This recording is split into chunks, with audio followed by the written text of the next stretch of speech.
आज हम आप लोगों को स्त्री प्रत्यय के बारे में इस ऑनलाइन कक्षा में पढ़ाएंगे। ऑनलाइन कक्षा में आप लोगों को इसके पहले भी हम पढ़ा चुके हैं। YouTube के माध्यम से पुनः आपको स्त्री प्रत्यय के बारे में जानकारी दे रहे हैं। ठीक है, तो आइए हम लोग देखें स्त्री प्रत्यय। स्त्री प्रत्यय ये किसे कहते हैं? स्त्री प्रत्यय है क्या? तो कहता है यह पुल्लिंग शब्दों को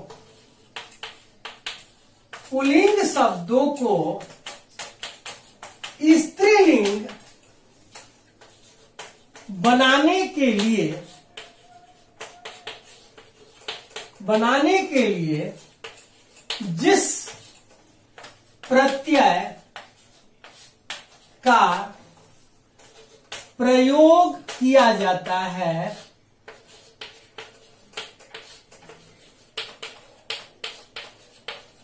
उसे स्त्री प्रत्यय कहते हैं। उसे स्त्री प्रत्यय कहते हैं। ठीक है, स्त्री प्रत्यय किसे कहेंगे? पुल्लिंग शब्दों को स्त्रीलिंग बनाने के लिए जिस प्रत्यय का प्रयोग किया जाता है वह स्त्री प्रत्यय कहलाता है, उसे स्त्री प्रत्यय कहते हैं। 10th क्लास में बोर्ड एग्जाम में आपको पढ़ना है पाठ्यक्रमानुसार स्त्री प्रत्यय निम्नलिखित है।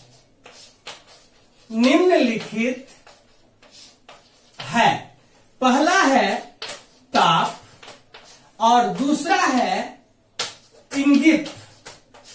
पहला ताप और दूसरा इंगित। क्लियर? एक बार फिर से ध्यान देंगे। स्त्री प्रत्यय पुल्लिंग शब्दों को स्त्रीलिंग बनाने के लिए जिस प्रत्यय का प्रयोग किया जाता है उसे स्त्री प्रत्यय कहते हैं।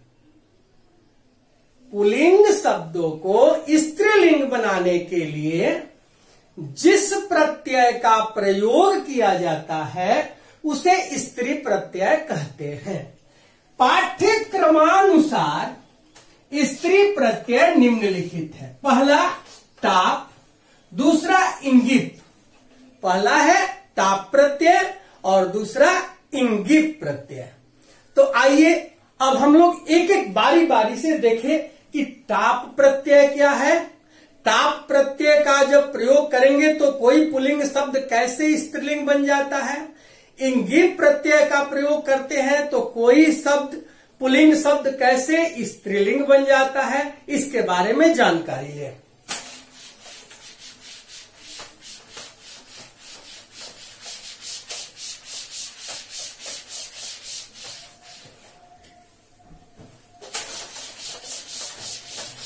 देखिए अब ये कहता है नियम।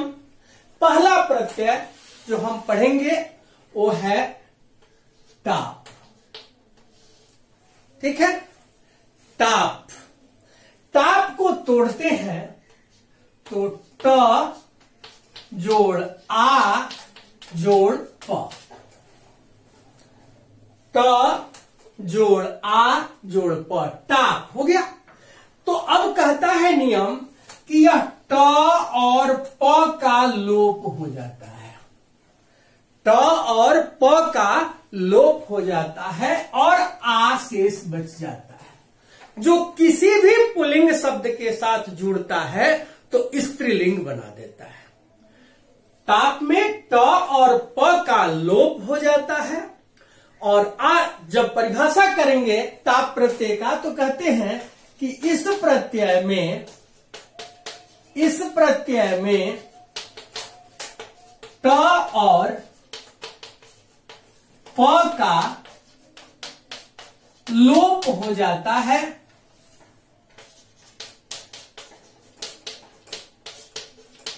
और आ शेष बच जाता है, आ शेष बच जाता है, जो किसी भी पुल्लिंग शब्दों के साथ जुड़कर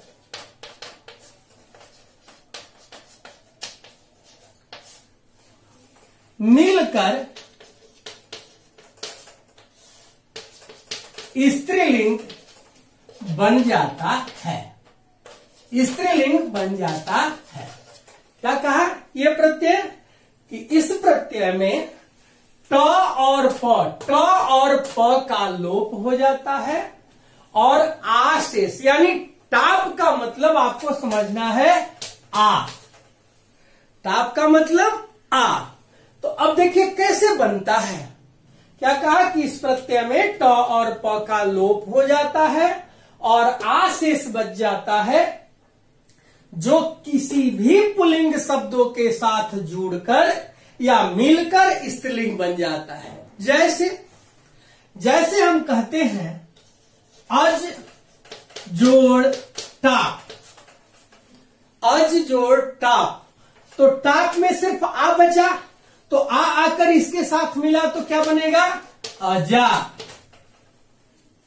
क्या बनेगा, अजा। यदि हम आपसे कहें चपल जोड़ टाप, तो क्या बनेगा, चपला।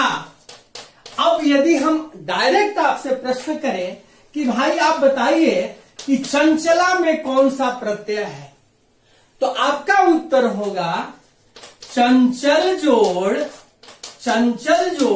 टाप।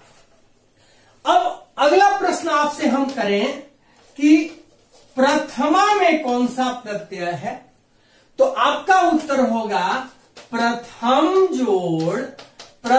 जोड़ टाप। अगला प्रश्न यदि हम आपसे कहें कि मध्यमा में कौन सा प्रत्यय होगा, तो क्या होगा, मध्यम जोड़ टाप। यदि आपसे प्रश्न करें कि उत्तमा में कौन सा प्रत्यय होगा, तो आपका उत्तर होगा उत्तम जोड़ टाप। अब अगला प्रश्न है कृषा में कौन सा प्रत्यय होगा, कृषा, तो आपका होगा कृष जोड़ टाप। क्लियर, हमें लगता है टाप प्रत्यय क्लियर हो गया। अज जोड़ टाप अजा, चपल जोड़ टाप चपला।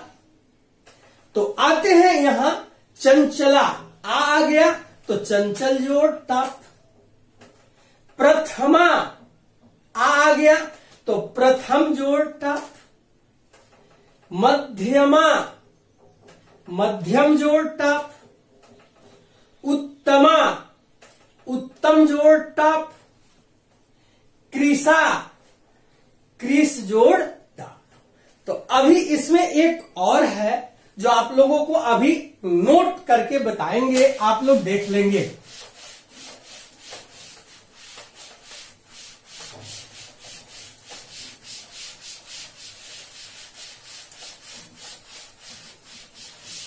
अगला है, इसमें एक नोट करके आता है कि कुछ धातु कुछ आता है, इसमें ध्यान देंगे। नोट में कहता है कि यदि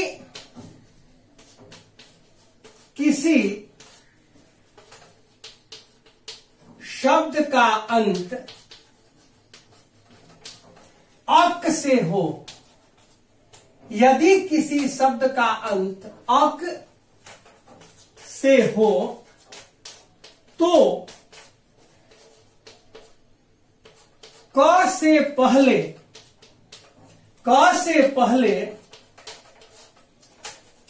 ई की मात्रा लग जाती है।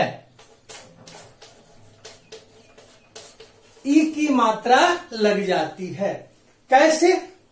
यदि किसी शब्द का अंत अक, अब ध्यान दे, आ गया पाठक, पाठक अक, पाठक अक, तो क से पहले ठ है, तो और इसके बाद यदि टाप आ रहा है तो टाप का, तो ऐसे करेंगे तो पाठका हो जाएगा। लेकिन ये नियम कहता है कि क से पहले वाले वर्ण में ई लगा देंगे और टाप जोड़ेंगे तो क्या बनेगा? पाठिका। क्या बनेगा? पाठिका। पाठक जोड़ टाप पाठिका। अगला कहते हैं हम शिक्षक जोड़ टाप। शिक्षक जोड़ टाप। आपका उत्तर क्या होगा? आपका उत्तर होगा शिक्षिका। आपका उत्तर क्या होगा? शिक्षिका। क्लियर? अगला प्रश्न है कि यदि आपसे प्रश्न कोई करे कि लेखक जोड़ टाप, आपका उत्तर क्या होगा? आपका उत्तर होना चाहिए लेखिका। अब हम डायरेक्ट प्रश्न करें कि आप बताइए गायिका में कौन सा प्रत्यय है? गायिका, तो आप क्या बोलेंगे? गायक जोड़ टाप। गायक जोड़ टाप। यदि हम आपसे पुनः प्रश्न करें कि नायिका में कौन सा प्रत्यय है, आपका क्या उत्तर होगा? नायक जोड़ टाप। क्या उत्तर होगा? नायक जोड़ टाप।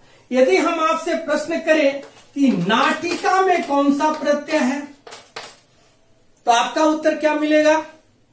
नाटक जोड़ टाप। यदि हम आपसे प्रश्न करें अध्यापिका में कौन सा प्रत्यय है, तो आपका उत्तर क्या होगा? अध्यापक जोड़ टाप। तो आइए आज ये टाप प्रत्यय है, एक प्रत्यय और हम लोग पढ़ ले। आप लोगों को ये अच्छा लगेगा तो आप लोग प्रयास करेंगे इसे बनाने का, ठीक है? अब आगे एक और प्रत्यय है, वो प्रत्यय है बिल्कुल आसान प्रत्यय है वो भी, और हमें लगता है कि आप उसे भी अच्छी तरह जान लेंगे। अगला प्रत्यय है इंगित। इंगित, इसको तोड़ते हैं अंगा जोड़ दीर्घ ई जोड़ प। आप लोग अपने उत्तर कर लेंगे कि इसमें ये और ये लोप हो गया और क्या बच गया? बड़ी ई। बड़ी ई, यानी किसी भी पुल्लिंग शब्द में बड़ी ई जोड़ दोगे स्त्रीलिंग बन जाएगा। किसी भी, कितना समय, किसी भी में हम बड़ी ई जोड़ देंगे पुल्लिंग शब्द में तो स्त्रीलिंग बन जाएगा। जब इसकी परिभाषा करते हैं तो कहता है कि इस प्रत्यय में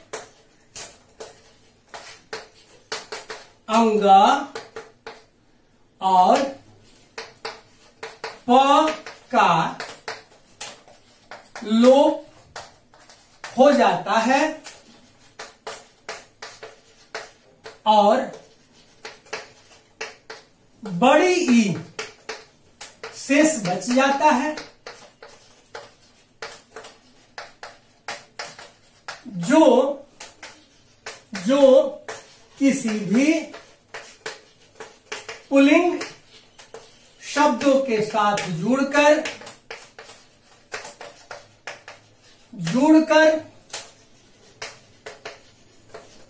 स्त्रीलिंग बन जाता है। ठीक है? क्या कहा नियम? कि इस प्रत्यय में अंग और प का लोप हो जाता है और दीर्घ ई शेष बच जाता है, जो किसी भी पुल्लिंग शब्द के साथ जुड़कर स्त्रीलिंग बन जाता है। जैसे उदाहरण करते हैं तो कहते हैं गौर जोड़ इंगित, यानी इंगित का मतलब समझना है बड़ी ई, तो क्या हो जाएगा? गौरी। क्या बनेगा? गौरी। यदि हम आपसे कहें कि नर्तकी, आपका उत्तर क्या होगा? नर्तक जोड़ इंगित। अगला प्रश्न आपसे कोई कहे कुमारी, तो आपका उत्तर क्या होगा? कुमार जोड़ इंगित। कुमार जोड़ इंगित। ठीक है? यदि पुनः आपसे कोई कहे तुरंत कि आप श्रीमती, श्रीमती इसमें कौन सा प्रत्यय है, तो आपका उत्तर होगा श्रीमत जोड़ इंगित, श्रीमत जोड़ इंगित। यदि आपसे प्रश्न कोई करे रूपवती, रूपवती, तो उत्तर होगा रूपवत जोड़ इंगित। आगे कोई कहता है धनवती, धनवती, क्या उत्तर देंगे, धनवत जोड़ इंगित। अगला कहता है कोई आपसे कि भगवती, क्या होगा, भगवती, भगवत जोड़ इंगित। यदि अगला प्रश्न आपसे कोई कहे धनवती, भानुमती, भानुमति, तो उत्तर क्या होगा, भानुमत जोड़ इंगित। अगला प्रश्न और लास्ट आपसे देवी, देवी क्या होगा, देव जोड़ इंगित। तो आज मेरी क्लास यहीं समाप्त होती है। मुझे उम्मीद ही नहीं, पूरा विश्वास है कि इस वीडियो को आप देखकर, इसके पहले कक्षा में मैं पढ़ा भी चुका हूं, देखकर आप इसे अपने हृदय में आत्मसात कर लेंगे। धन्यवाद।